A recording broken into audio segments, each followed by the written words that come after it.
Olá, a graça e a paz do nosso Senhor Jesus seja com você, seja na sua casa e no seu coração. Amém? Hoje nós vamos iniciar mais uma série de estudos e está maravilhosa demais. E o estudo que nós vamos fazer hoje não sei se dá para vocês lerem, Jesus e o crescimento espiritual. Nós vamos falar a respeito de Jesus e o crescimento espiritual. Nós sabemos que o crescimento faz parte da vida, que tudo o que é vivo cresce. O que não cresce, murcha, morre, estagna. A gente sabe que pessoas crescem, animais crescem, plantas crescem, de tudo de maneira adequada, tendo as condições necessárias para o desenvolvimento. Para que eles cresçam, é necessário que haja condições necessárias para o desenvolvimento. Enquanto há vida, há crescimento. Isso nos revela a grandiosidade do nosso Criador. Mesmo que você, se você tiver vontade, corte o seu cabelo, ou que você pode uma árvore, ou a gente sabe, mesmo que você doe sangue, se você cortar o cabelo, seu cabelo vai voltar a crescer. Se você podar uma árvore, ela vai voltar a dar folhas e até frutos. E se você doar sangue, o seu organismo ele vai repor novamente esse sangue que você doou. Então é obra perfeita. Deus nos criou para o crescimento, para o desenvolvimento. E isso é maravilhoso, isso é perfeito demais. Essa realidade física, ela nos revela muitas coisas a respeito do crescimento espiritual. Mas por que isso acontece? Acontece porque Deus, ele é o Criador de todas as coisas e nos dá a oportunidade de escolher se queremos ou não manter essa ligação com Ele. Há pessoas que não fazem questão de estar com Deus e o rejeitam. É a sua escolha, o seu livre-arbítrio. Elas usam para rejeitar o Senhor. Elas não querem saber de Deus, elas vivem como se Deus não existisse. Porém, ao nos desligarmos do Senhor, o nosso Criador, nós paramos de crescer e paramos de receber o que realmente sustenta a vida. E neste estudo nós vamos aprender a crescer, o crescimento, estando ligados na videira verdadeira, que é Jesus Cristo, nosso Salvador. Então, que você possa abrir a sua mente e o seu coração para receber essa mensagem. Amém. Para nós entendermos mais a respeito do crescimento espiritual, nós vamos agora meditar em uma parábola que está em João, no capítulo 15, nós vamos ler alguns versos dessa parábola. Olha só, João capítulo 15, diz assim a palavra de Deus: a videira verdadeira. Eu sou a videira verdadeira e meu pai é o lavrador. Toda vara em mim que não dá fruto, atira e limpa toda que dá fruto, para que dê mais fruto ainda. Vós já estáis limpos pela palavra que vos tenho falado.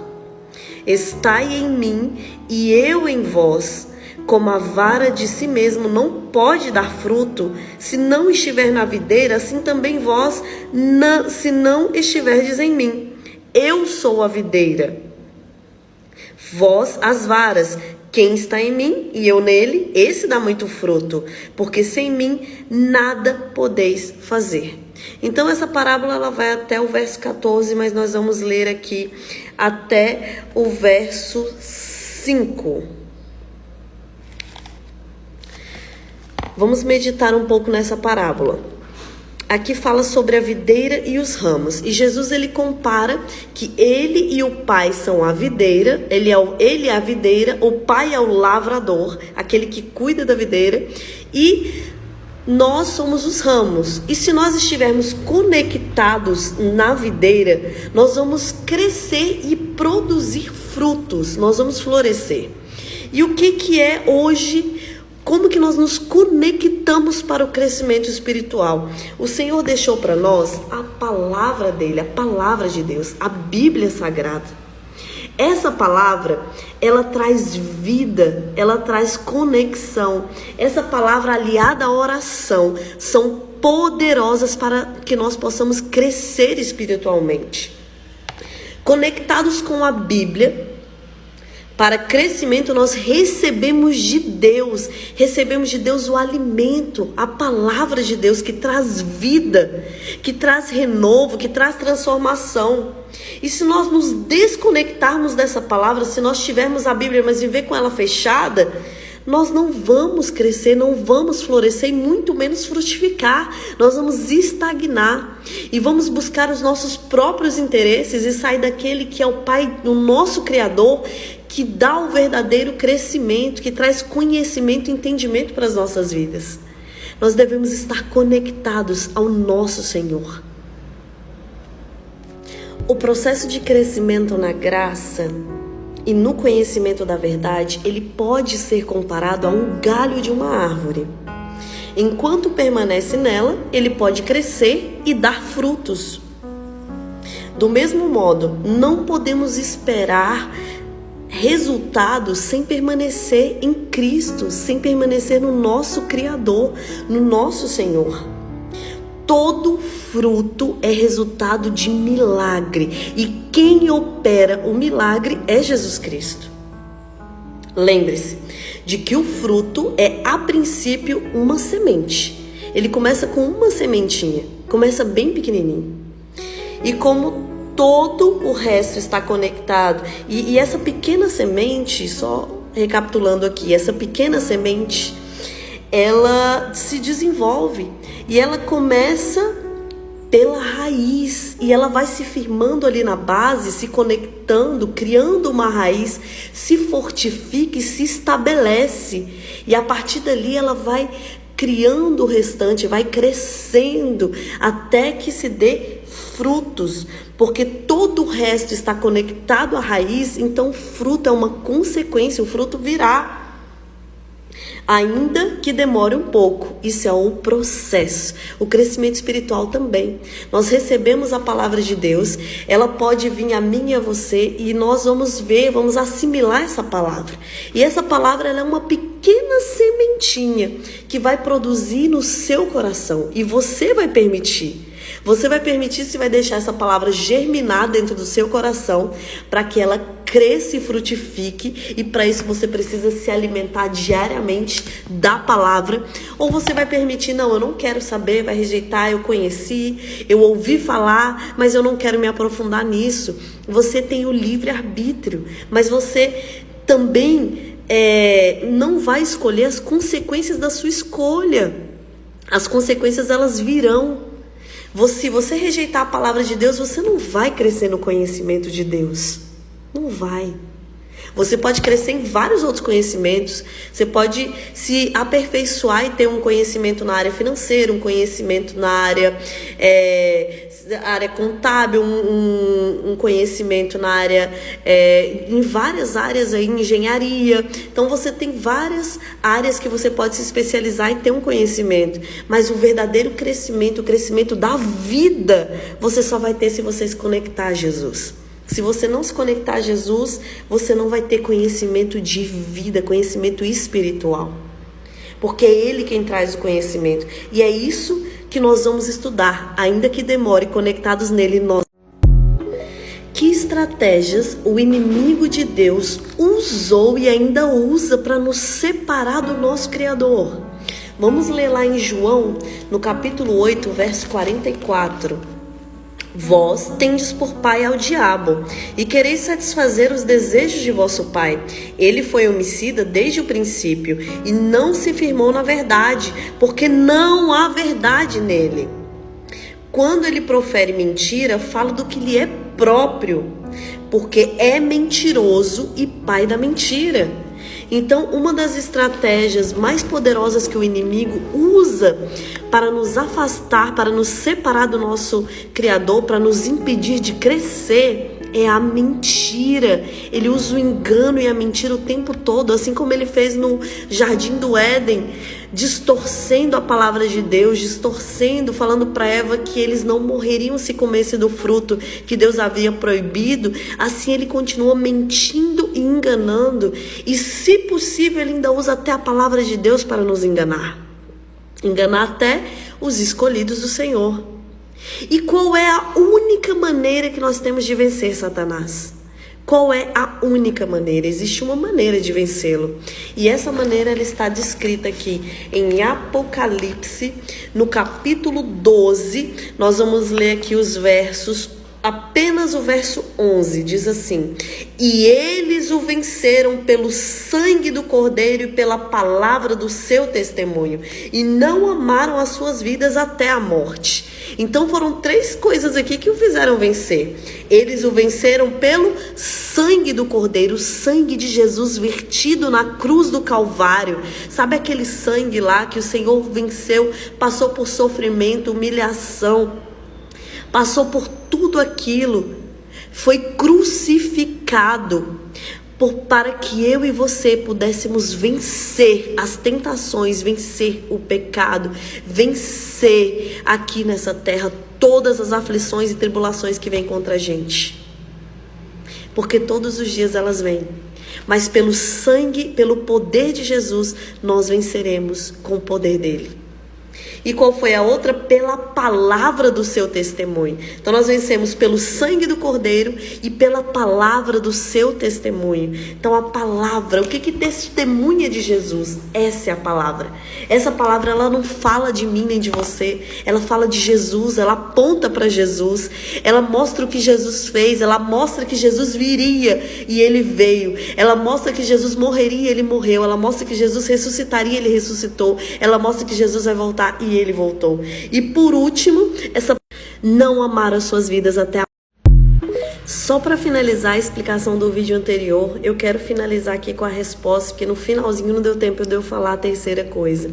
Então aqui nós estávamos lendo a única maneira de vencermos Satanás, que faz de tudo para que nos impedir de crescer. Como que nós podemos vencer a Satanás? Apocalipse 12:11 nos responde, diz assim: eles o venceram pelo sangue do Cordeiro. Então o sangue de Jesus vertido na cruz do Calvário, ele tem o poder de nos fazer vencer a Satanás. A palavra do seu testemunho. O que é a palavra? O que testifica de Jesus? A palavra, o testemunho de Jesus, ele está aqui. Essa palavra toda, de Gênesis a Apocalipse, ela aponta que Jesus viria e ele veio. Aponta que Jesus morreria e ele morreu. Aponta que Jesus ressuscitaria e ele ressuscitou. E ela também diz que Jesus vai voltar para buscar o seu povo. Então vamos aguardar, porque ele vai voltar. A palavra é o testemunho de Jesus. E qual é a última coisa?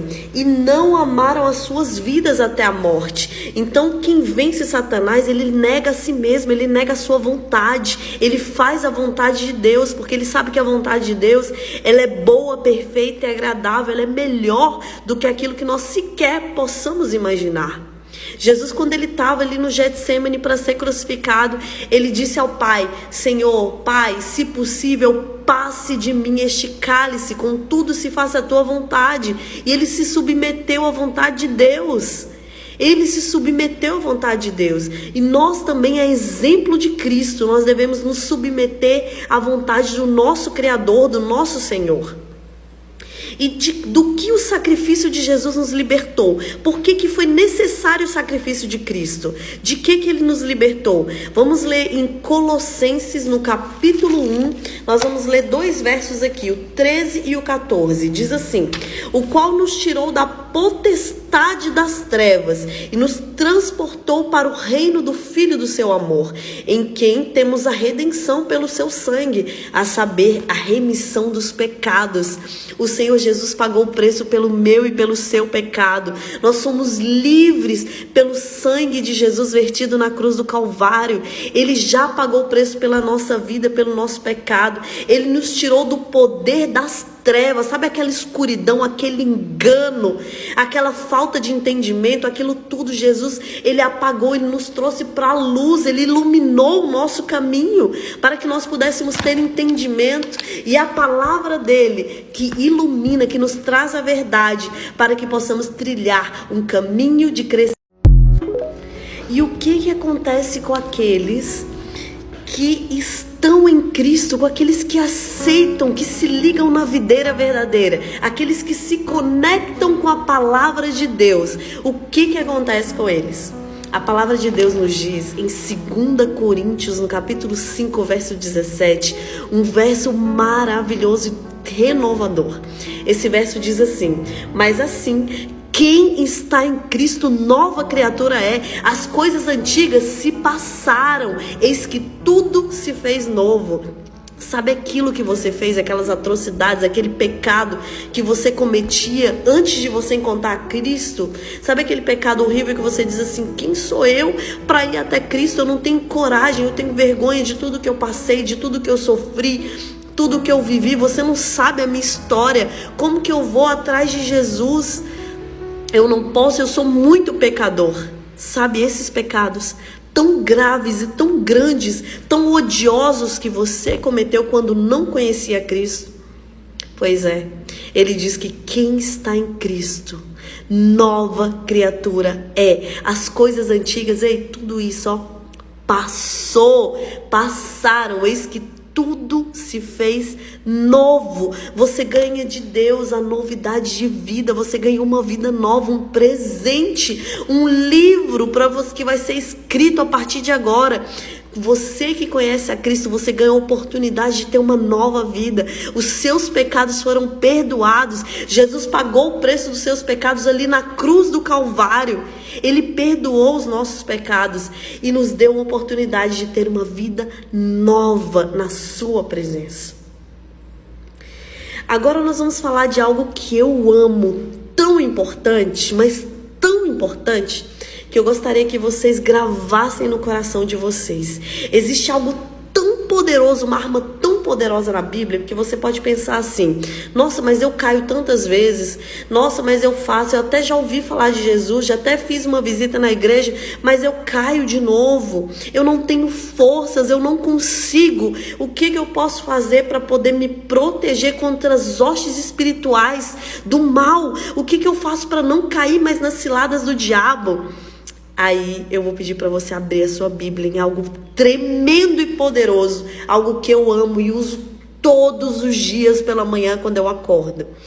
Essa palavra, ela está em Efésios, no capítulo 6, versos do 12 ao 13. O que está escrito ali é poderoso demais. Vamos ler? Diz assim, eu vou começar a partir do verso 10. Na verdade, eu vou começar no próximo vídeo, porque esse daqui... Chega mais perto, porque eu tenho algo tão importante para contar para você que eu não estou me aguentando. Algo poderoso. Sabe aquela força, aquele poder de Deus que você clamou a Deus em oração e você pediu: Senhor, como é que eu faço para vencer as ciladas do diabo? O que eu faço para poder vencer e não cair mais nessas tentações? Ainda que eu venha cair, mas que eu me arrependa com toda sinceridade. Senhor, o que eu faço? Me dá força, me dá poder. Existe algo na palavra de Deus que é poderosíssimo e tremendo, que eu e você podemos usar, uma arma espiritual poderosíssima para vencer as astutas ciladas do diabo. Eu uso todos os dias e eu quero compartilhar com você para que você usufrui deste poder, do poder de Deus manifestado na sua palavra. E esse poder, ele está em Efésios, no capítulo 6, a partir do verso 10. Vamos ler aqui, porque isso é maravilhoso, isso é tremendo demais. Por que foi que o apóstolo Paulo, ele nos recomendou nos revestir desse poder no conflito espiritual entre o bem e o mal? Você vai entender agora. Vamos ler. Diz assim: Aqui, Efésios capítulo 6, a partir do verso 10. No demais, irmãos, é o nosso irmão Paulo dizendo: fortalecei-vos no Senhor e na força do seu poder.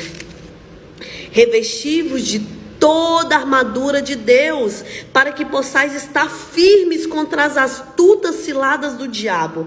Porque não temos que lutar contra a carne e o sangue, mas sim contra principados, contra as potestades, contra os príncipes das trevas deste mundo, deste século, contra as hostes espirituais da maldade nos lugares celestiais. Portanto, tomai toda a armadura de Deus. Então, o poder de Deus é a armadura de Deus, ela é o poder de Deus. O apóstolo Paulo, ele nos falou, nos ensinou para que nós possamos resistir às ciladas do diabo. Quando você acorda pela manhã, você sabe como vai ser o seu dia? Se o seu dia vai ser bom ou ruim? Você acordou, você dormiu, teve uma noite maravilhosa. Mas quando você acorda pela manhã, você sabe como vai ser aquele dia? Se vai ser um dia bom, um dia ruim? Não, você não sabe, nós não sabemos.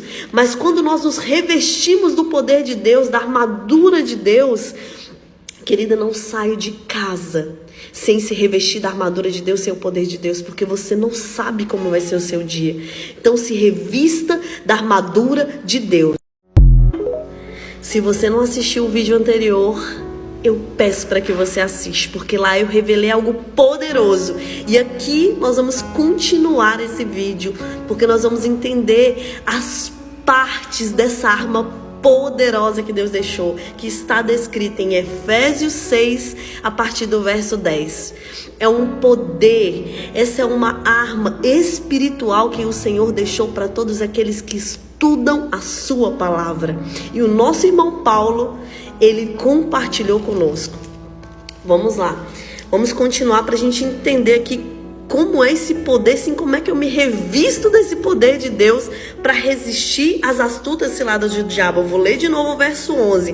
Revesti-vos de toda a armadura de Deus, para que possais estar firmes contra as astutas ciladas do diabo. Então é só revestindo do poder de Deus que nós ficamos firmes contra o diabo. Mas o que é isso? Como é essa armadura? O que eu faço?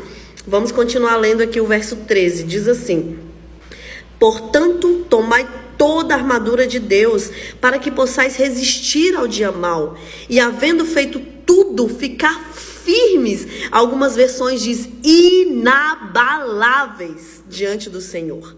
Estais, pois, firmes, tendo cingidos os vossos lombos com a verdade, e vestir a couraça da justiça. Então o Senhor atua em quem fala a verdade. Cingir os lombos é estar firme na verdade. Nós lemos que uma das estratégias do inimigo para nos separar do Criador, para nos impedir de crescer, é a mentira. Então um servo de Deus, um filho de Deus, depois que encontrou a novidade de vida de Cristo, que é a nova criatura, que aceitou a vida que Jesus comprou na cruz, ele não pode mais viver na mentira, viver mentindo, porque o Senhor quer que as pessoas estejam revestidas do poder de Deus, da armadura. E um mundo de mentira e de engano, o que vence? A verdade. Jesus declarou: eu sou a verdade, o caminho e a vida. E se você é seguidor de Jesus, você segue a verdade, não a mentira. O pai da mentira é o diabo. E quem é a verdade? Jesus Cristo, nosso Senhor. Então estais firmes com a verdade, vestir a couraça da justiça, justo juiz é o nosso Pai, calçai os pés na preparação do evangelho da paz, pacificadores. O evangelho da paz, o evangelho do amor está aqui, e não tem como eu dar se eu não receber. A fé, ela vem pelo ouvir a palavra de Deus. É só recebendo de Deus que eu consigo compartilhar com você. Tomando sobretudo o escudo da fé, com o qual podeis apagar todos os dardos inflamados do maligno. O escudo da fé e tomai também o capacete, continuando revestindo do poder de Deus. Efésios 6, vamos continuar porque isso é maravilhoso e poderoso demais, e eu não posso permitir que você fique com conhecimento pela metade. Você vai ter conhecimento completo, entendimento, vai ser cheio do Espírito Santo para poder compartilhar com as pessoas ao seu redor. Amém? Então vamos continuar. Nós lemos aqui a respeito do poder de Deus. Lemos o verso 11 que diz: revestivos de toda a armadura de Deus para que possais estar firmes contra as astutas ciladas do diabo. E aí no verso 13 diz: tomai a armadura de Deus para que possais resistir no dia mau e, havendo feito tudo, ficar firmes. Algumas versões diz inabaláveis perante o Senhor. Então esse é o poder de Deus. Aí diz: estai firmes, tendo cingindo os lombos com a verdade. Então a verdade é o oposto da mentira. O pai da mentira, Satanás. E quem é a verdade? Jesus Cristo. Ele é o caminho, a verdade e a vida, e não há outro. É Ele. Então é o oposto. Vestindo a couraça da justiça. Quem que é justo juiz? Quem que vive a justiça? Quem que faz justiça? Jesus, o nosso Salvador. Ele é a justiça.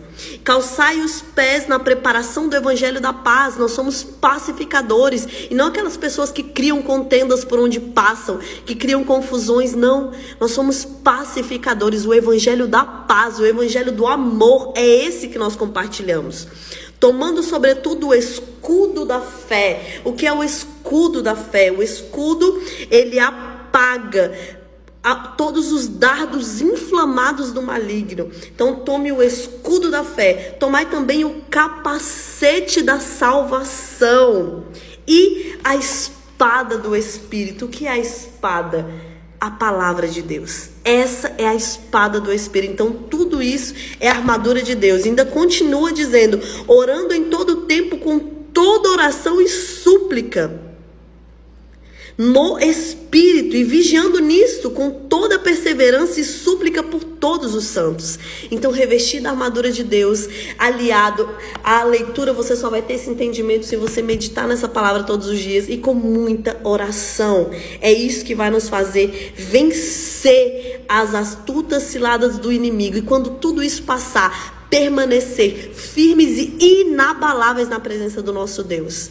Eu te ensinei algo poderoso, então se revista todos os dias.